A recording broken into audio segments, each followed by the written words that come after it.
professeur à la Haute École de Travail Social, spécialiste de la migration, spécialiste aussi d'un problème auquel on pense peu quand on parle migration, c'est vieillir dans la migration.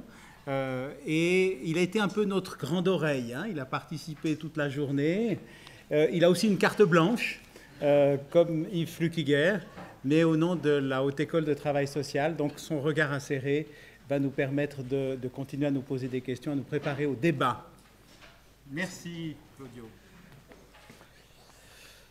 Merci, Dominique. Bonjour à toutes et à tous. J'espère que vous n'êtes pas trop fatigués après cette longue et intéressante journée. Tout d'abord, j'aimerais remercier Caritas pour l'invitation à participer à cette commémoration de 75 ans d'existence à Genève. C'est vraiment un honneur de pouvoir contribuer à la réflexion de cette journée. Dominique, justement, m'a demandé de faire une synthèse avec des pistes pour l'avenir. Et bien sûr, ce n'est pas une tâche très facile parce que beaucoup de choses intéressantes et riches ont été dites. Et deux termes qui sont dans les titres de ces symposiums m'ont paru importants, c'est-à-dire vulnérabilité et dignité humaine. Et donc, dans ces 15 minutes qui me sont accordées, je vais essayer de me focaliser sur quelques points qui me paraissent importants en lien avec ces deux termes et avec quelques enjeux qu'ils suscitent peut-être pour la réflexion et la table ronde qui va venir. Et je retiens tout d'abord le fait que nous vivons dans des sociétés où les risques de se trouver en situation de vulnérabilité augmentent. Ceci pour plusieurs raisons qui ont été évoquées tout au long de la journée. La précarisation du travail salarié, l'instabilité plus grande des familles aujourd'hui, la diminution des protections sociales universelles et le développement d'une logique plutôt de ciblage de ces prestations, une plus grande individualisation des rapports sociaux et aussi l'injonction à nous réaliser nous-mêmes qui est faite à chaque individu. Et comme l'a rappelé Michel Horis, on est passé d'un cadre à la fois contraignant et sécurisant à de nouvelles situations de risque, avec une augmentation des formes de précarité, de désaffiliation, de stress, des sentiments d'insécurité, d'isolement. Et justement, le concept de vulnérabilité synthétise bien ces nouvelles dynamiques. Et l'exposé de Michel Horis était assez parlant dans ce sens-là. Aujourd'hui, un nombre croissant de personnes peuvent se trouver en situation de vulnérabilité, et ceci pour des raisons très variées, avec une grande hétérogénéité des trajectoires, mais aussi des moments dans lesquels, et des transitions dans les parcours de vie où cette vulnérabilité peut arriver, qui peuvent être très différentes. Il y a donc une difficulté à classer les personnes qui auraient besoin d'aide dans les cadres de catégories traditionnelles, habituelles, qui étaient utilisées par les politiques sociales et le travail social pour cela. Mais en même temps, donc chacun peut être concerné par la vulnérabilité et pour des motifs très variables. Mais en même temps, la vulnérabilité n'a pas complètement changé de camp. Elle se concentre toujours davantage dans certains groupes sociaux plus que dans d'autres. En cela, il y a une certaine continuité historique, même malgré tous les changements que nous observons. Et peut-être je vais recourir à une de mes recherches pour évoquer cette situation, et notamment en lien avec la formation, le système de formation. Malgré les efforts qui sont faits pour atténuer les inégalités dans les systèmes suisses, mais aussi dans d'autres systèmes, la sélection intervient trop vite, ce qui va précipiter les personnes d'origine sociale modeste, mais aussi les jeunes migrants. Dans une étude justement que nous avons menée avec mon collègue Andrés Gomensoro sur la transition entre les secondaires 1, c'est-à-dire les cycles d'orientation, et les secondaires 2 en Suisse, c'est-à-dire la possibilité soit de faire un apprentissage, les collèges, l'école de culture générale, etc., sur la base de données d'une base qui s'appelle TRI, nous avons constaté que les jeunes qui arrivent en Suisse après l'âge de 10 ans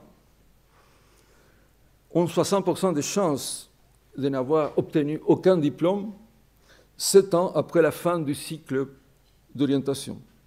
Ce qui est le cas de 11% des jeunes qui sont nés suisses.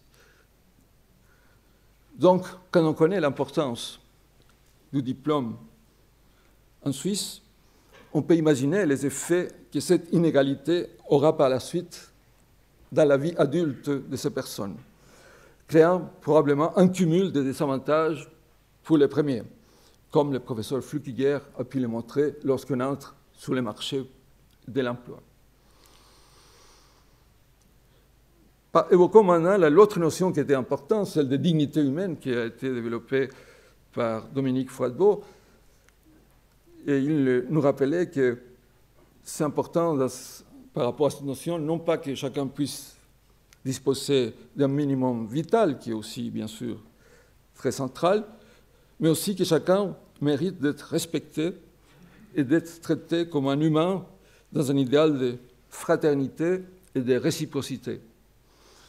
Et pas comme un simple instrument de politique publique, mais comme le but même de ces politiques. Je crois que c'était un message clé qui nous a transmis Dominique Froidbeau. Cela signifie que chacun puisse rebondir face aux difficultés rencontrées lors du parcours de vie. Cela signifie aussi que les individus devraient être soutenus afin qu'ils puissent accroître et mobiliser leurs ressources pour faire face à l'adversité, mais aussi qu'il en tient compte, comme l'a très bien synthétisé Jean-Michel Bonvin, de 3 dimensions importantes de leur existence: leur vulnérabilité, leur capacité d'agir, mais aussi leur liberté pour prendre des décisions en tenant compte de la vie qu'ils estiment digne d'être vécue. La réalisation de ces objectifs nous confronte à certains enjeux, et je ne veux pas pouvoir être exhaustif parce que beaucoup de choses intéressantes ont été dites ici. Je vais juste rappeler quelques-uns. Le premier enjeu concerne l'accès même aux dispositifs de soutien. Nous sommes tous d'accord que le soutien est important, mais est-ce qu'on peut y accéder? Et là, on a vu au cours de cette journée qu'il y a une tension entre les besoins de participer à ces dispositifs et leur sélectivité. En effet, de plus en plus, les bénéficiaires sont choisis selon des critères de revenus. Il y a juste des gens qui sont dans les seuils de flottaison et qui ne vont pas pouvoir accéder au dispositif. Il y a des questions d'âge pour la formation, par exemple. Et rarement, on accepte quelqu'un qui a plus de 25 ans dans les dispositifs de soutien à une formation. Il y a des sélections au niveau du statut de séjour. Les personnes qui ont des statuts considérés comme provisoires, comme requérants d'asile, admission provisoire, seront rarement acceptées dans les dispositifs. Même les personnes qui disposent d'un permis B seront considérées dans la deuxième catégorie et pas en priorité pour accéder à certains dispositifs. Donc on voit qu'on crée déjà à ce niveau-là une sélectivité extrêmement importante et problématique. D'autre part, certains dispositifs, alors qu'ils acceptent en principe tout le monde, mettent à distance de ce qu'on pourrait appeler les guichets des usagers potentiels. Par exemple, il faut remplir de plus en plus de formulaires aujourd'hui que par le passé pour pouvoir bénéficier d'une prestation sociale ou de sécurité sociale. Certains dispositifs demandent aux usagers d'utiliser l'informatique pour s'inscrire dans les dispositifs. On ne peut même pas contacter directement les agents qui s'occupent de nous aider. Donc les personnes, et là on a aussi un effet générationnel, les personnes plus âgées peut-être, comme l'a bien rappelé Matthias Klieg, auront peut-être parfois des capacités, mais parfois plus de difficultés à pouvoir remplir, les personnes qui ont faible niveau de formation, à remplir ce type de formulaire. Enfin, il y a des personnes qui auraient droit, mais ne sont pas informées de manière claire sur les possibilités d'accéder à ces dispositifs. Barbara Luca l'a bien montré aussi. Il y a donc bien des personnes vulnérables qui restent en dehors des dispositifs de soutien, et cela doit nous interpeller. C'est le premier enjeu, je dirais, important de cette journée. Le deuxième concerne qu'est-ce qui se passe lorsqu'on a accès aux dispositifs de soutien. Une fois qu'on est dedans de ces dispositifs, avec une tension d'une part entre l'encouragement à l'autonomie et d'autre part les moyens pour arriver à cette autonomie. Ce point me paraît central car il est au cœur des politiques actuelles d'activation. Dans la plupart des dispositifs, les personnes vulnérables sont fortement encouragées à devenir autonomes, mais non pas à leur manière, ce qui pourrait favoriser leur dignité, leur liberté, leur pouvoir d'agir sur le monde. Elle doit plutôt suivre les circuits d'autonomie que les institutions ont prévus pour elle. Il y a donc un grand paradoxe d'une injonction croissante vers l'autonomisation, mais sans que les personnes directement concernées puissent prendre part à la définition de ce que serait une autonomie qui fait sens pour elles. En fait, elles doivent suivre un parcours standardisé, défini de l'extérieur. Souvent, les institutions les somment de s'assumer, de se responsabiliser, mais sans leur laisser vraiment la possibilité de le faire. Et lorsque les personnes concernées proposent leur propre perspective d'action, on leur dit que ce n'est pas possible, que ce n'est pas prévu dans le programme. Tout cela peut paraître un peu abstrait. Je vais essayer de l'illustrer par un exemple tiré de mes recherches sur l'insertion professionnelle des migrants. Peut-être beaucoup d'entre vous savent que la Confédération suisse estime qu'il y a un potentiel important en termes de qualification professionnelle parmi les migrants et les réfugiés, et que ce potentiel est sous-utilisé par les marchés du travail. Elle encourage donc les entreprises à mieux utiliser ce potentiel. De leur côté, une partie des migrants et des réfugiés ne demandent rien d'autre qu'à pouvoir travailler dans leur domaine d'expertise ou, si ce n'est pas possible, à être soutenus pour pouvoir se recycler et adapter leurs qualifications aux exigences du marché du travail helvétique. Or, qu'est-ce qui se passe lorsque les personnes réfugiées ou au bénéfice d'une ambition provisoire demandent à pouvoir suivre une formation à l'université ou en HES? On les menace de leur couper l'aide sociale, car, selon les objectifs de la plupart des dispositifs, quelques mois de formation devraient suffire pour être aptes au placement sur le marché du travail. Ainsi, nombre de ces réfugiés doivent soit se résigner à renoncer à leur formation, soit renoncer à l'aide sociale et se débrouiller par leurs propres moyens ou avec l'aide de services comme Caritas pour poursuivre les projets qui leur semblaient les plus en adéquation avec leurs ressources et perspectives. En fait, ça a été dit aussi, les institutions veulent que les personnes s'autonomisent, mais à court terme, avec comme résultat probable une déqualification professionnelle à long terme et un risque de dépendance durable à l'aide sociale de ces personnes.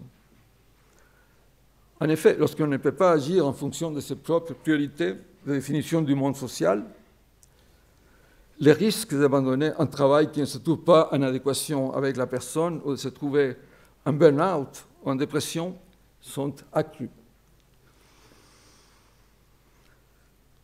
On peut se demander aussi, et c'est un troisième enjeu, quelle est la marge de manœuvre dont disposent les professionnels qui travaillent dans ces dispositifs et les directions des institutions elles-mêmes pour infléchir les cours des choses.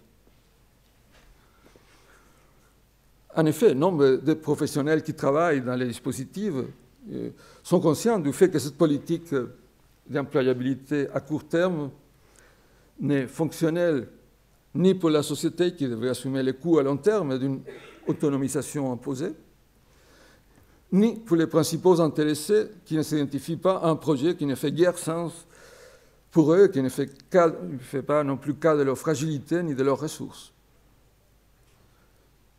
Mais on peut se demander si les professionnels ont la possibilité de contribuer de manière significative à la définition de la politique institutionnelle. Mais aussi, on peut se demander dans quelle mesure cette politique institutionnelle peut elle-même définir ses objectifs par rapport au monde politique. Par exemple, de plus en plus de contrats de prestations avec des indicateurs de performance sont nécessaires pour obtenir un financement des institutions.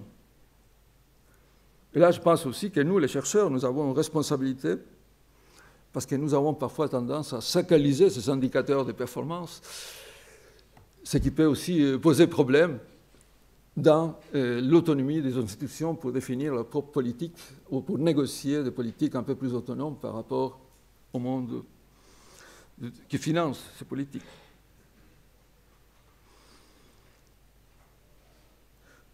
C'est problématique parce que ça pose question parce que peuvent faire les professionnels et les directions dans un contexte qui n'encourage pas la prise de risque, la créativité, l'initiative personnelle, la responsabilisation, contrairement au discours sur l'autonomie des individus. Comment prendre des décisions qui sortent des routines institutionnelles et favorisent l'innovation sociale dans le sens d'une prise en compte plus significative des situations et des points de vue des personnes directement concernées à tous les échelons. Comment, par exemple, prendre en considération, comme l'a montré Barbara Luca, le fait qu'une partie des personnes qui auraient droit aux prestations préfèrent ne pas y avoir recours, car le prix à payer en termes de perte d'autonomie est perçu comme trop important. Dans ce cadre, les expériences qui ont été montrées cet après-midi et qui sont soutenues par Caritas, je pense notamment par exemple à celles présentées par Monica Battaglini et Pauline Savaliev concernant la population rome de Genève, population marginale parmi les marginalisés, sont intéressantes car les personnes directement concernées ont un espace pour participer aussi à la définition de ce qu'elles vivent comme problématique. Elles ont leur mot à dire sur quels sont les problèmes qu'elles vivent et pour élaborer des propositions et des perspectives pour surmonter les problèmes et renforcer leur pouvoir d'agir. Ce dernier exemple, me semble-t-il, indique des lignes d'action qui pourraient rapprocher la notion de dignité humaine de la notion de citoyenneté, telle qu'il a conçue Hannah Arendt, pour qui, finalement, la condition humaine ne pouvait se vivre pleinement qu'en tant que citoyen. Et qu'est-ce qu'elle concevait dans sa perspective? Qu'est-ce qu'était pour elle un citoyen? Pour elle, il y avait trois dimensions à la citoyenneté. D'une part, l'appartenance. Cela implique qu'on est reconnu comme membre d'une communauté, quelle que soit cette communauté, et que de ce point de vue, on est accepté dans celle-ci sans condition, parce qu'on est humain. Bien entendu, si on est accepté dans les communautés qui ont la capacité à définir les règles de fonctionnement du monde, c'est plus important, comme les communautés nationales. La deuxième dimension de la citoyenneté, c'est le droit à la solidarité de ceux qui appartiennent à la communauté. Comme disait Hannah Arendt, c'est le droit d'avoir des droits par rapport, justement, à avoir amené une existence digne de ce nom.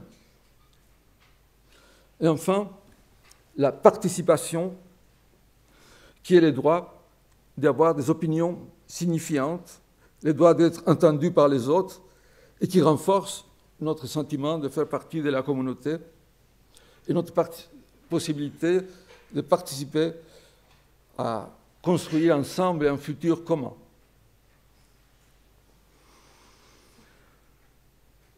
Je pense que peut-être qu'il y a là une perspective intéressante de lien entre cette notion de dignité et la notion de citoyenneté.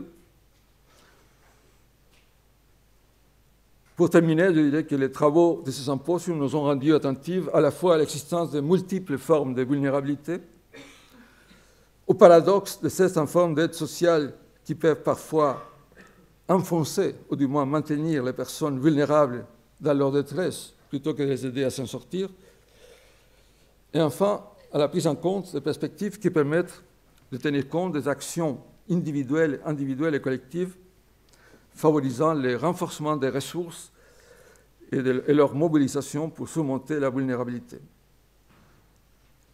En sortant de cet amphithéâtre, nous continuerons probablement, je l'espère, à réfléchir sur les nombreuses pistes évoquées ici. Elles nourriront certainement nos interventions, nos recherches, nos formations et aussi notre activité en tant que citoyens. Merci pour votre attention.